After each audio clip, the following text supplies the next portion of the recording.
successor to the Ethiopian throne. This historic figure, regal, aristocratic and humane, has ruled his country for 34 years, bringing the Ethiopian nation its first written constitution in 3,000 years.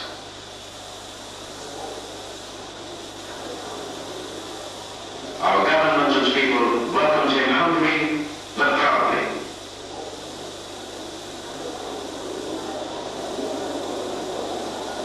Religious ties and friendly links between our countries were renewed and forged with the visit of Emperor Haile Selassie and his distinguished party.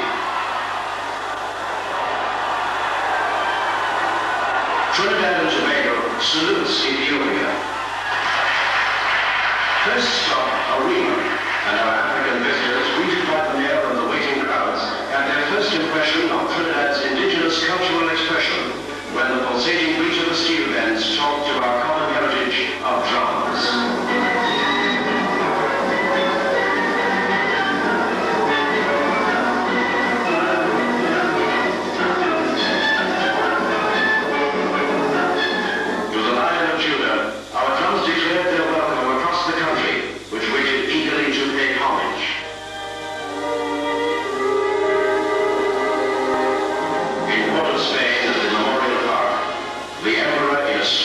Sympathetic gesture laid a wreath for the young men of our nation who died for the beliefs he himself has stood for on world platforms. For peace, for justice, for a family of nations.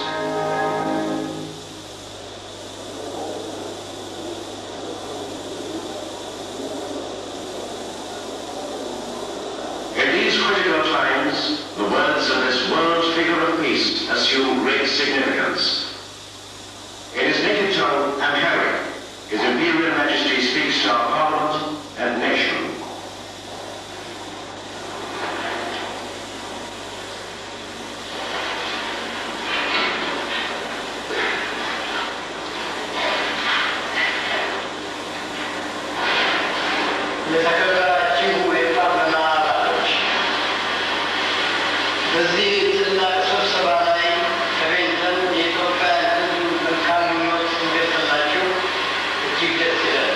Distinguished members of Parliament, it gives great pleasure to appear before this distinguished assembly and to bring you the fraternal salutations of the Ethiopian people. The peoples of Ethiopia and the Trinidad and Tobago are today joined in a massive and a continuous effort to create for themselves a new and a better way of life. They face many of the same problems. The hopes and aspirations which they share derive from the same essential beliefs in the nature and the destiny of man.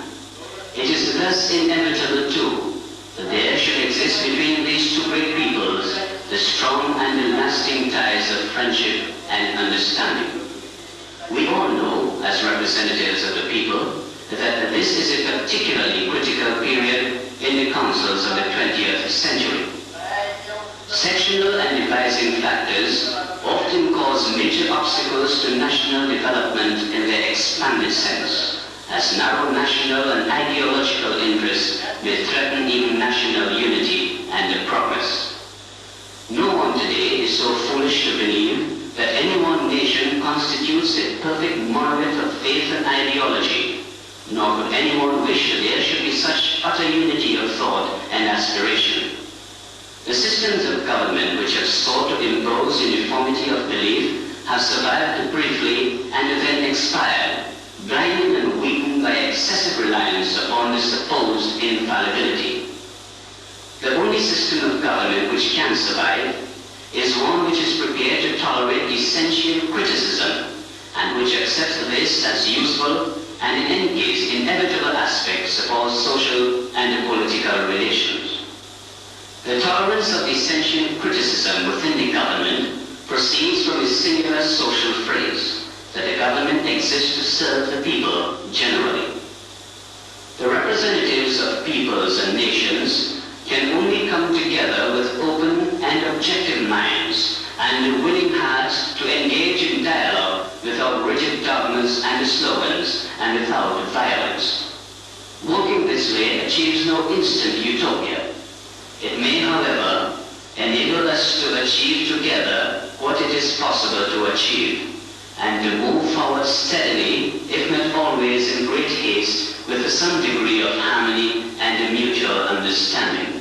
Domestically, we can build strong and happy and resourceful societies. Internationally, we can force the end of oppression of man by man and nation by nation. We can bring about peace, security, and mutual trust which will open the way to the greater human achievement for which the needs of mankind now cry out. Distinguished members of Parliament, permit me to take this opportunity to express my heartfelt gratitude for the reception that was accorded me by the people of Trinidad and by the government and Tobago, which we are going to include in our visit. I hope will serve as an example for strengthening relations among nations that are dedicated to the same essential voice. Thank you.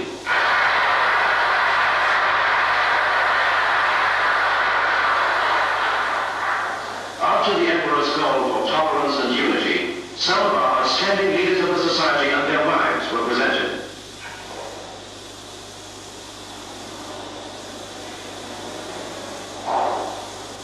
The Prime Minister, Dr. Eric Williams. Dr. Patrick Solomon, Deputy Prime Minister and Minister of External Affairs, and Mrs. Solomon. The Honorable Gerard Montalvo, Minister of Home Affairs.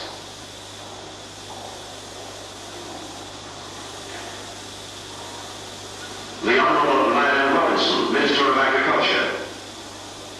The Honorable Robert Wallace, Minister of Labour, and Mrs. Wallace. The Honorable Saeed Mohammed, Minister of Works.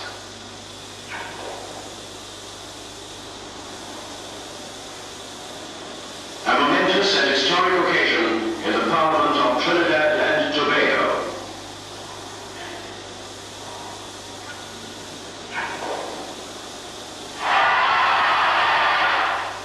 At the Port of Spain Town Hall, the Emperor was hailed as friend as he met the councillors and leaders, and the people again gave him a stirring welcome. Our royal visitor viewed an exhibition of our agricultural and industrial products, the produce of our land proudly displayed to His Imperial Majesty and Royal Party.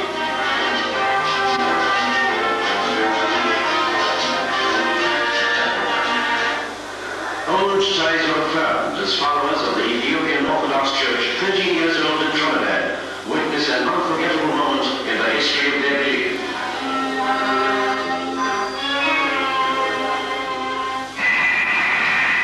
And so to Tobago.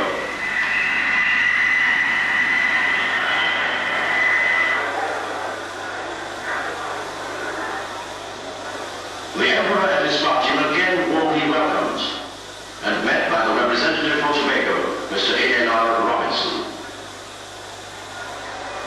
In our nation, fame made gentlemen.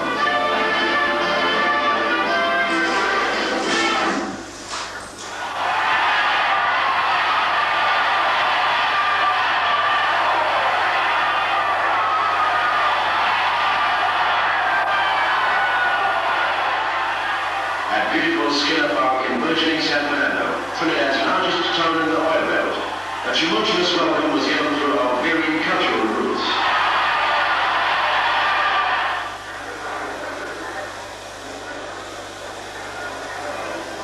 Lulu.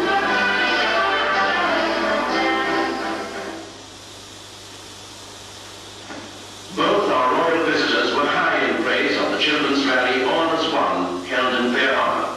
This display of our great cultural heritage began with this legend. When the earth and the sea together created the world, they quarreled as to its final shape. The sun then intervened and achieved a friendly settlement. To mark the new accord, the sea created its finest pool, and the earth embraced it with the most beautiful islands. On this sea and on these islands, the sun pledged always to shine. To dwell there, the sea from its clearest waters and the earth clay, modeled the race of men whom the sun baked in the image of the Arawak. From the greenest foliage of the land, the blend of the sea's blue dye touched by the sun's red stab, a bird was made. So fully poised when moving most, it seemed to stand still. Should any hummingbird be killed, the land would become desolate, and superstition reign until all people learn to dwell in unity.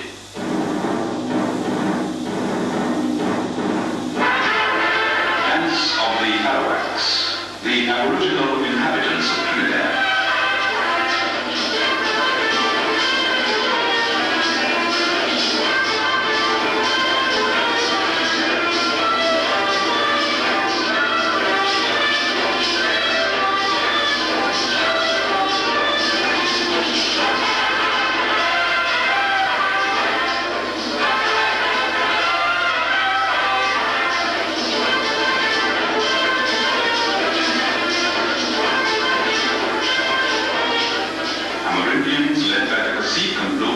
Celebrate. They admire the strength of the wrestling Maroons.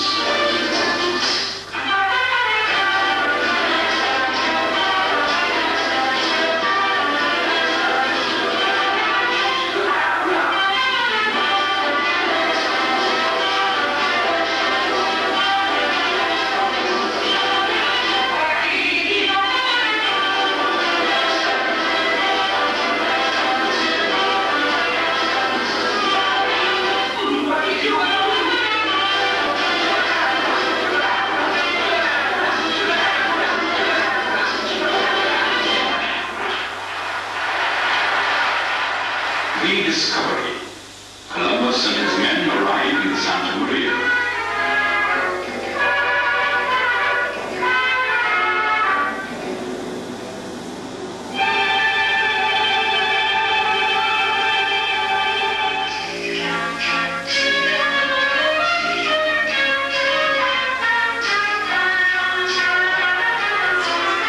Our first cultural contact with the old world.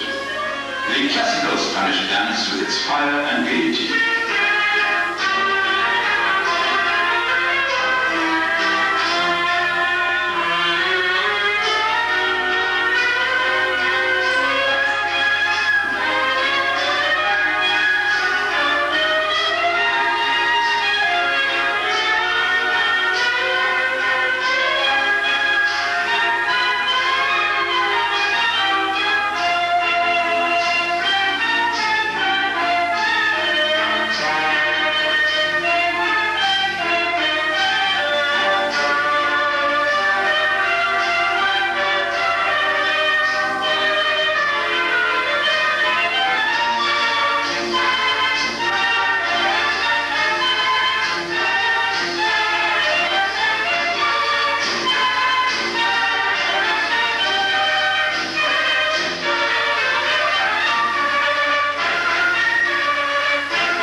the dance of the scarlet ibis, representing the spirit of the new world, freedom.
and inspiration to others on the world stage.